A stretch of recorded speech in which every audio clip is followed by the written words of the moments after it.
Bismillahirrahmanirrahim. Assalamualaikum warahmatullahi wabarakatuh.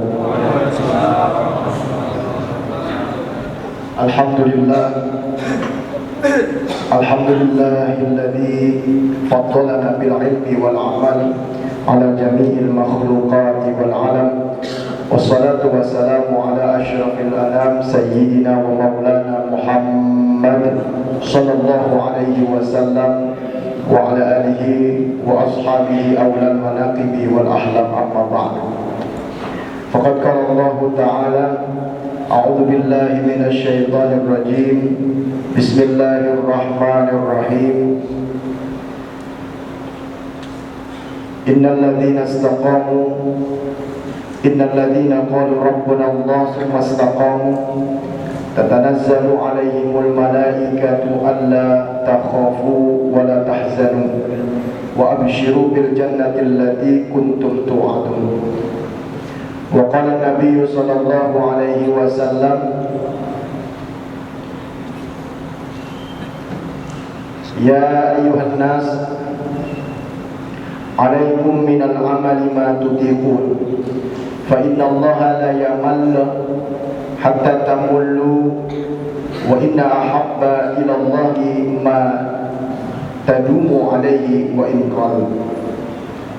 Sadaqallah wa sadaqa rasuluh wa nahnu ala dhalika minasy syahidin wa syakirin walhamdulillahi rabbil alamin. Hadirin Bapak Ibu jamaah salat tarawih yang dimuliakan Allah Subhanahu wa taala.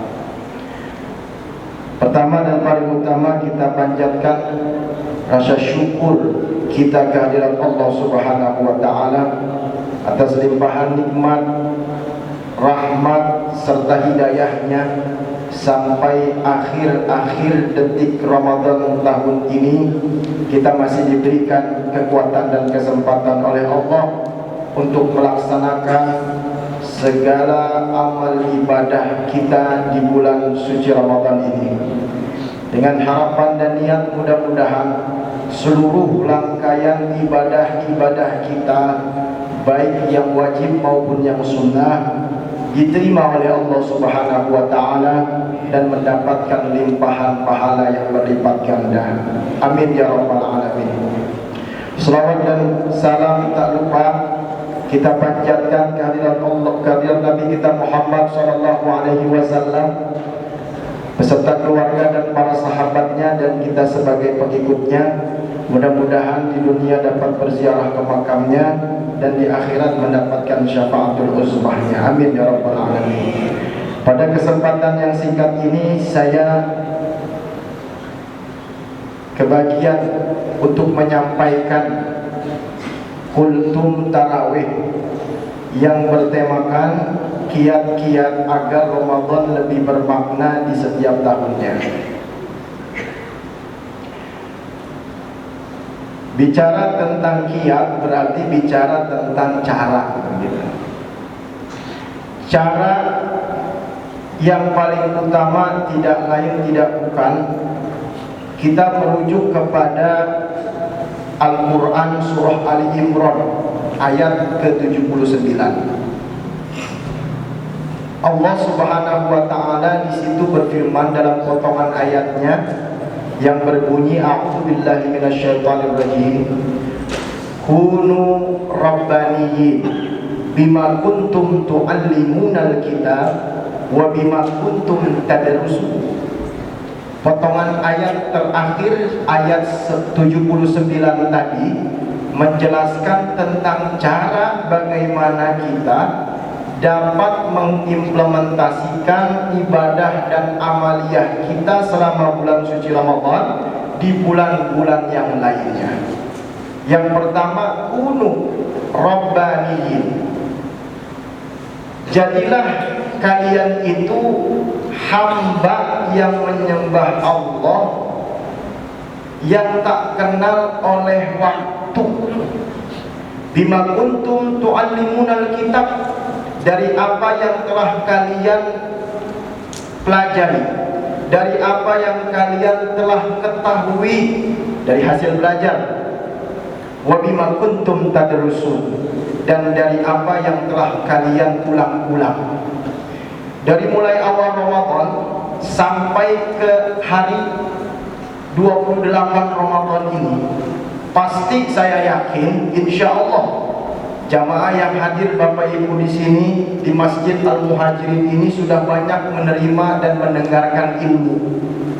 Dari mulai kultum Ramadan Tarawih sampai kultum Ba'da Subuh, seluruhnya diberikan hidangan kita oleh pengurus Masjid Al-Muhajirin agar kita dapat menerima ilmu dan agar kita dapat mengamalkan ilmu itu di luar Ramadan. Maka ada satu istilah kata ulama yang menyatakan kun rabbaniyin wala takun ramadhaniyin. Jadilah engkau seorang hamba yang taat bukan hanya pada bulan tertentu saja, tapi setiap saat sampai akhir hayat kita. Wala takun ramadhaniyin, jangan jadi hamba Allah yang taat hanya ketika Ramadan datang. Jadi ketika Ramadan datang sibuk baca Quran. Bahkan orang lain datang mengganggu kita, kita sombong, kita tolak itu orang. Nah ini jangan kita seperti ini. Justru jadikan Ramadan ini ladang pelatihan. Maka ada ulama juga yang mengatakan Ramadan huwa syahrul riyadhah. Ramadan adalah bulan latihan. Maksudnya kita melatih diri kita. Yang pertama, kontrol hawa nafsu kita lewat menahan lapar dan haus, agar kita bisa merasakan bagaimana seseorang saudara kita merasakan tidak makan, tidak minum, kelaparan. Agar nafsu kita terdesak sehingga nafsu kita itu tertekan, tidak akan bisa membias seperti hewan buas. Karena nafsu itu berpusat di perut. Kalau perutnya kenyang, pasti nafsunya jadi buas. Maka manusia kadangkala bisa menjadi makhluk yang mulia karena menahan nafsunya. Namun kadangkala manusia bisa menjadi hewan yang paling buas karena nafsunya juga. Karena nafsunya perut yang tidak dikontrol dengan dilatih berpuasa. Maka Allah jadikan Ramadan ini menjadi bulan latihan kita melawan hawa nafsu. Begitu juga kalau kita perhatikan, Ramadan ini ada dua ibadah yang kedua-duanya memiliki suatu keindahan dan keberkahan, namun kemasannya berbeda. Yang pertama, Allah kemas keberkahannya dengan kegembiraan. Ketika kita sedang berpuasa kemudian masuk waktu maghrib, bagaimana kita tidak gembira dan bahagia ketika kita meminum pada waktu maghrib. Itu tanda bukti kita bersyukur kepada Allah Subhanahu wa ta'ala. Namun tatkala satu ketika Allah kemas keberkahan itu dengan sesuatu yang tidak mengenakan kita. Seperti contohnya kita lagi enak-enak tidur, dibangunkan untuk sahur, padahal sahur itu adalah keberkahan. Jadi kemasannya tidak enak, tapi dua-duanya berkah. Itu kita dilatih untuk sabar. Jadi kedua kemasan ini melatih kita untuk terus kita bersyukur dalam keadaan nikmat dan kita bersabar dalam keadaan sakit. Karena hidup ini tidak terlepas dari dua, Bapak Ibu. Semua yang Allah ciptakan di muka bumi ini berpasang-pasangan. Ada siang, ada malam, ada laki, ada perempuan. Dan Allah ciptakan ada musibah, ada nikmat, ada ujian, ada bencana. Maka tatkala kita diuji oleh Allah, kita diminta untuk sabar. Dan tatkala kita diberikan nikmat oleh Allah, kita diminta untuk bersyukur kepada Allah Subhanahu wa ta'ala. Sampai kapan? Sampai akhir hayat kita.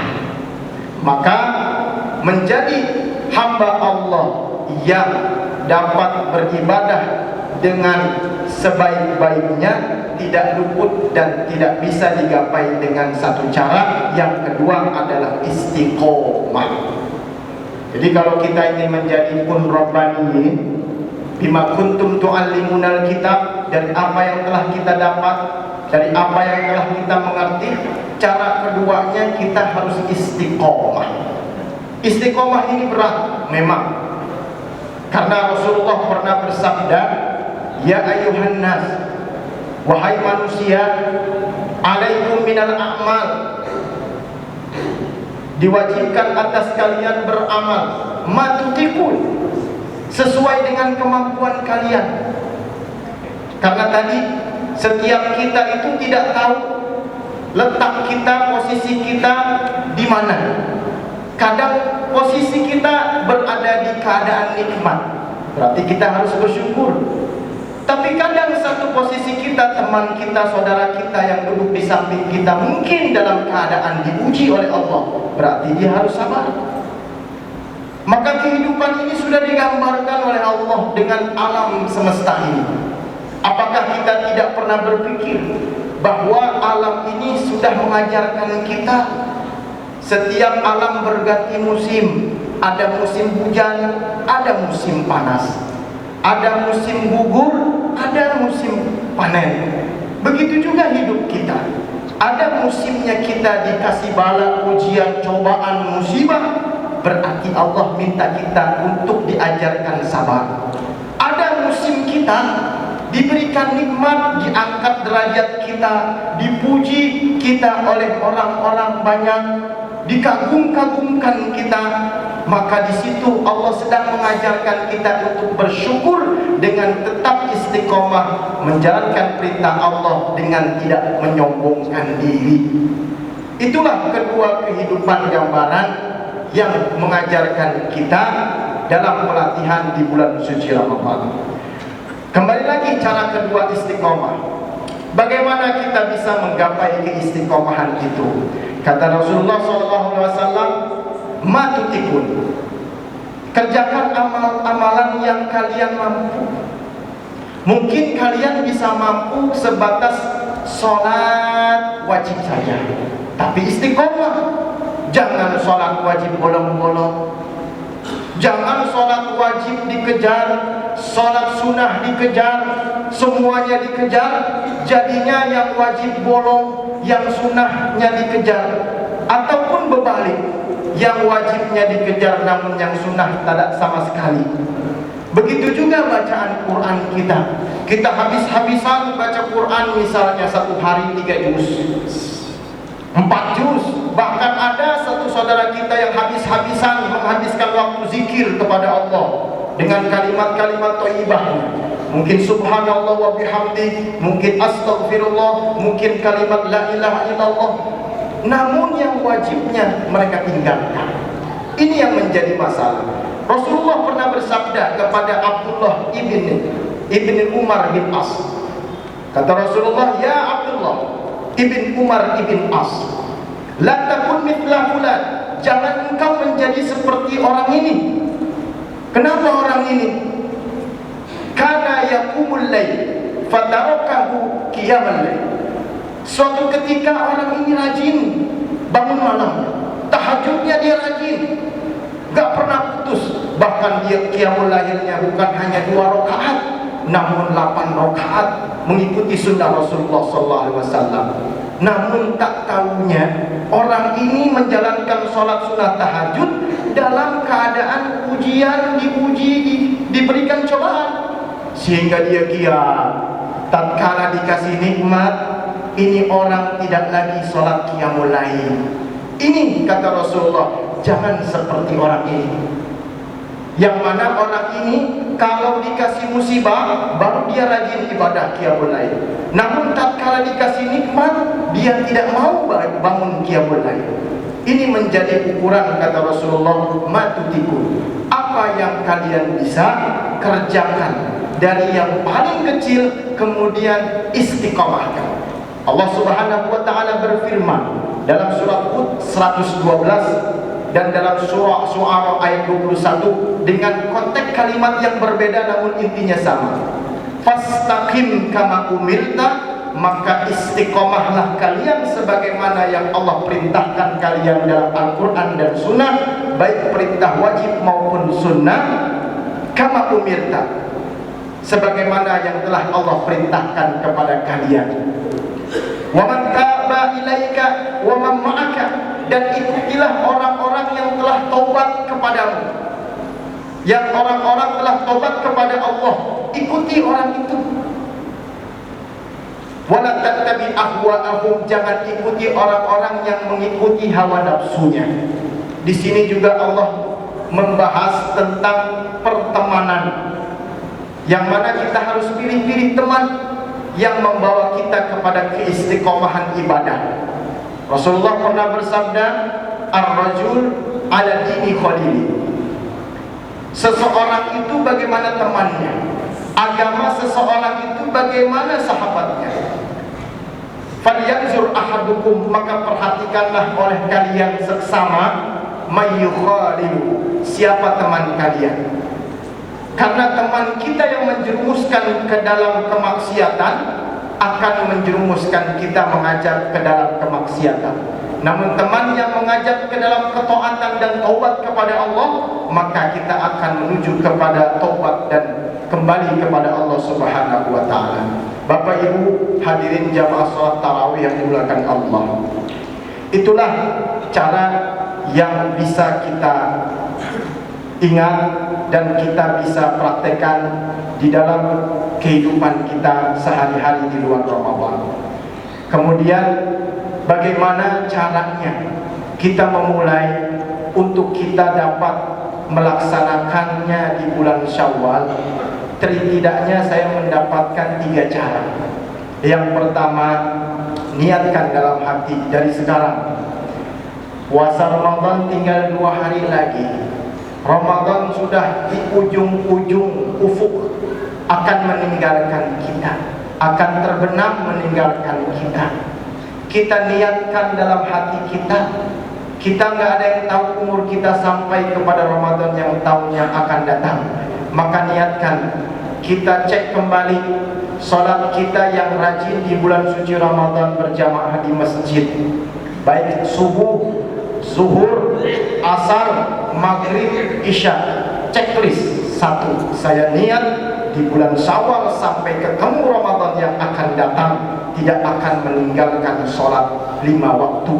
Andaikan saya telat tidak berjamaah, yang penting saya harus menghukum diri saya kalau saya itu tidak melaksanakan 1 saja sholat 5 waktu. Kemudian checklist kembali, kalau di Ramadan kita giat baca Qur'annya, mungkin kita habiskan 1 malam 4 juz, 3 juz, 2 juz.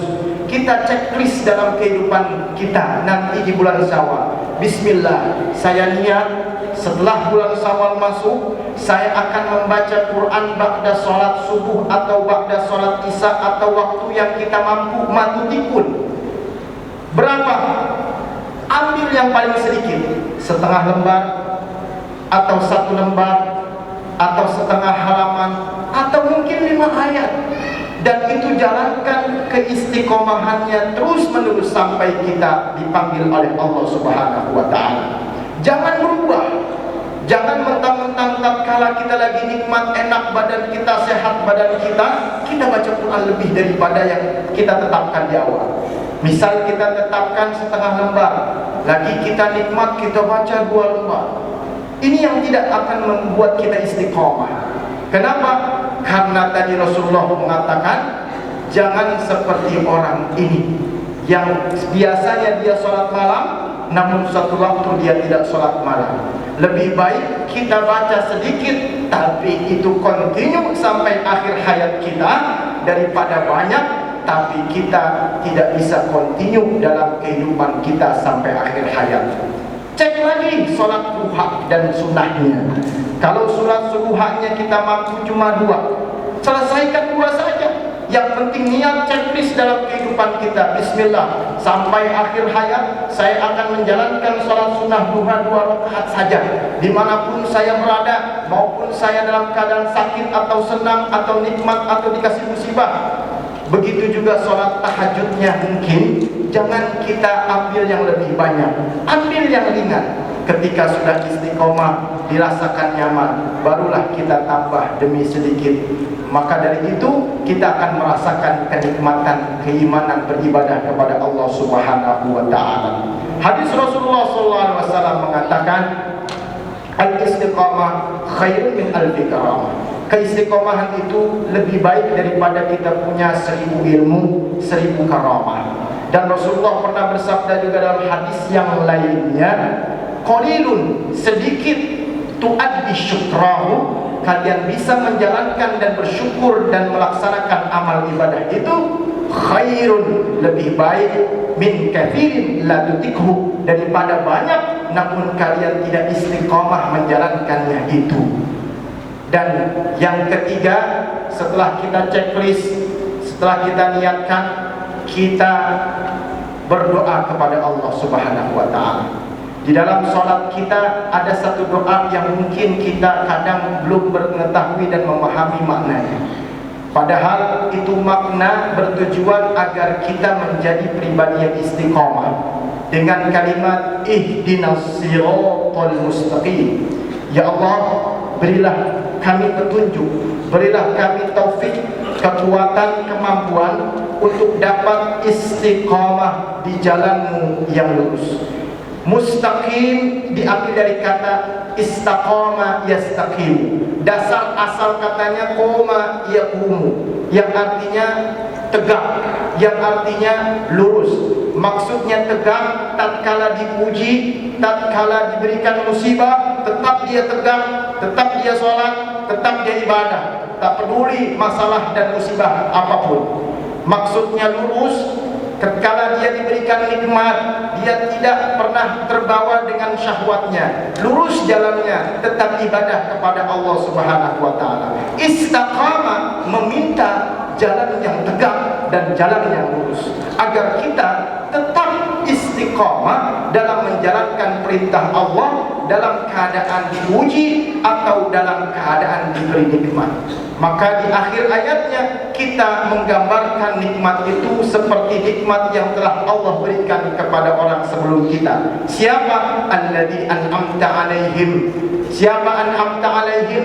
Dialah para nabi, dialah para rasul, dialah para sahabat, dialah para tabi'in, para orang-orang soleh yang tetap istiqomah.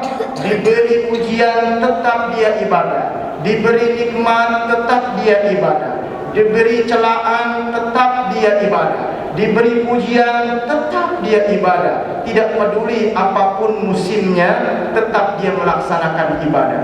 Ghairil maghdubi alaihim, bukan seperti orang-orang yang engkau benci. Siapa yang mereka benci? Siapa yang Allah benci kepada mereka? Orang-orang yang tatkala diberikan nikmat dia lupa sama Allah. Tatkala diberikan ijabah doanya, dia lalai akan janjinya. Ya Allah, saya janji kalau saya diberi nikmat, diberi rumah, diberi mobil, diberi uang banyak, saya mau sedekah, saya mau sholat rajin di masjid, saya mau ngaji. Tatkala diberikan nikmat itu, dia nggak ngaji, dia nggak sholat, dia tidak pergi untuk berinfak dengan harta yang Allah berikan. Maghdub, Allah benci sama orang ini. Waladhdallin, bukan orang-orang yang sesat. Siapa yang sesat? Dia yang selalu berangan-angan tanpa praktek. Berangan minta saja, tapi praktek tidak. Minta, ya Allah, andaikan saya dapat ini, andaikan saya sehat, andaikan saya kuat, saya akan melaksanakan ibadah ini. Tapi nyatanya dia sehat, tapi dia tidak melaksanakan ibadah apapun. Allah sesatkan dia ini. Maka dari itu, kita kuatkanlah iman kita. Kita cek kembali. Waktu kita masih ada 2 hari untuk introspeksi, mengelis semua amal-amal ibadah kita di bulan suci Ramadan. Ingat perkataan kun rabbaniyin wala takun ramadaniyin. Kemudian ingat kita harus istiqamah dengan meminta kepada Allah dalam salat kita dengan kata ihdinas siratal mustaqim, agar kelak kita dimatikan dalam husnul khatimah. Mungkin itu yang bisa saya sampaikan, kiat-kiat agar kita dapat menjalankan ibadah yang sangat bermakna di setiap tahunnya di luar bulan suci Ramadan. Dan kita berdoa mudah-mudahan Allah berikan kita panjang umur, Allah berikan kita ampunan, Allah bukakan pintu rahmat dan taubat untuk kita dengan taufik dan hidayahnya. dan Allah matikan kita kelak dalam husnul khatimah. Cukup sekian dari saya, mohon maaf apabila ada kekurangan dan kesalahan. Billahi taufiq wal hidayah. Wassalamualaikum warahmatullahi wabarakatuh.